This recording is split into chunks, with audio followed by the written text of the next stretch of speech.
Let's see. Stewart, Denver, Colorado. You're on the Wilkow Majority. Hello. Good afternoon. Yes, sir. How you doing? Fine.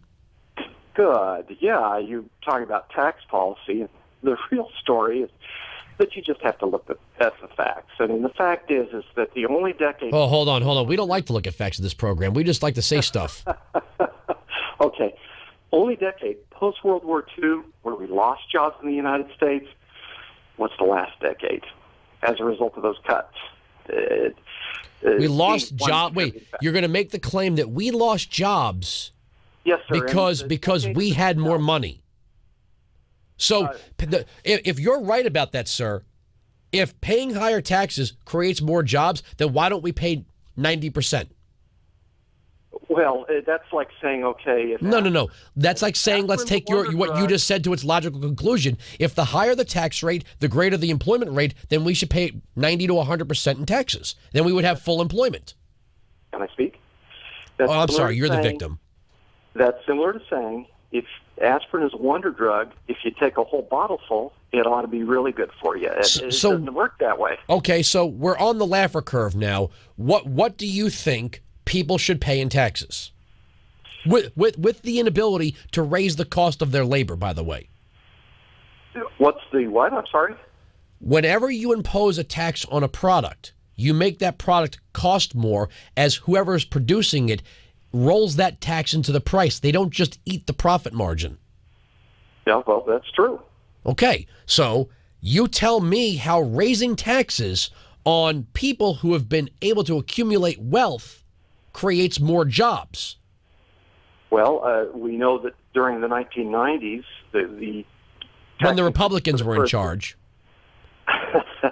if I recall correctly, it was the Clinton who proposed, not the Republican majority that proposed the tax increases in the 90s, and that led to the greatest decade post-World War II of economic growth in the United States. No, you're forgetting the tech bubble, sir. That was a lot of technology that Clinton had nothing to do with. Well, okay, let's go by some of your logic. I have some of the stimulus package spending programs right in front of me. We just spent $787 billion, which we're going to have to pay a higher tax rate for. The claim is that if we spend this money, we'll create jobs, although in the Keynesian sense, Keynes never accepted structural deficits, which we do have. How then is spending something, let's see, number one on the list of ridiculous spending, Forest Service to replace windows at Visitor Center closed in 2007, Amboy, Virginia, $554,763.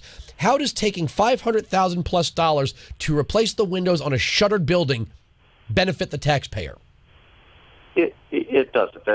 Obviously, in any you can go through government spending and can identify waste. There's no doubt about that. But funneling dollars toward firefighters, police, teachers, who then go spend the money in the economy, it does have a stimulative effect. Well, no, it doesn't. It simply does not, sir. Because at that point, then we should just take all of the money and redistribute it, and then when people spend it, we'll all be better off, right? No, again, you're taking something that. No, I'm taking your statements to their logical conclusion. How is it the job of the federal government to funnel money to firefighters? Firefighters, police officers, and EMTs are supposed to be paid for with local taxes. We don't have a federal firefighter department. We don't have a federal police. Well, we do, the FBI. But we don't have a federal police force in every single community. So where are you getting this concept that the federal government's responsibility is to funnel money from one group of taxpayers to another community to pay for firefighters? But we do the same thing to stimulate businesses through the U.S. Department of Commerce. I mean, we give all kinds of tax incentives and tax breaks to businesses. Well, there's a difference between collecting less taxes and then redistributing wealth. Well, but you're redistributing wealth to corporations and businesses. I mean, it's really not much difference. A tax cut is not a redistributive thing. If you take less money, you're not redistributing wealth. You're just confiscating less, sir. So you're saying no taxes? No, I didn't say illogical extreme. No, that we can have a national defense and roads. No, those are no, sir. Those are the enumerated powers in Article 1, Section 8 of the United States Constitution, which defines general welfare and common defense. What I would say is that the government should be restrained to its constitutional parameters. What, you're laughing at me on that one? No. You just laughed like that's somehow silly. Yeah, this idea that we have restraints on government, ooh, it's so silly. No, I just, So tell me that you think I'm ignorant for believing that the government should actually follow the law that outlines the government. No, well, the Constitution does not enumerate all. It is not totally inclusive. It is for the federal authority.